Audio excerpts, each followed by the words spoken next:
If you've ever used a manual grease gun, you'll know how messy and fiddly it can be. Holding the unit while you're pumping the handle, watching for excess grease. And if the equipment hasn't been greased for some time, getting started can quite often be a two-handed operation, just pushing through any clogged grease fittings.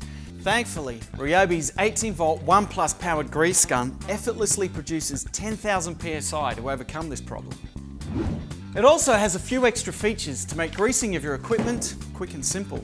For starters, it takes a standard 450-gram grease canister. It has a long 76cm hose for reaching into difficult spaces, and its LED light illuminates greasing points, which, let's face it, are often tucked away in the dark. And this locking feature helps avoid mess or wasted grease. The RYOBI grease gun is perfect for ride-on mowers, trailer wheel bearings, especially boat trailers that are in and out of salt water, caravans and campers, older four-wheel drives that you service yourself, farm machinery, forklifts, hydraulic trolleys, even garage door wheels and gate hinges.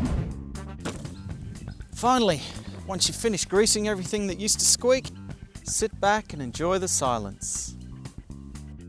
RYOBI, a cut above.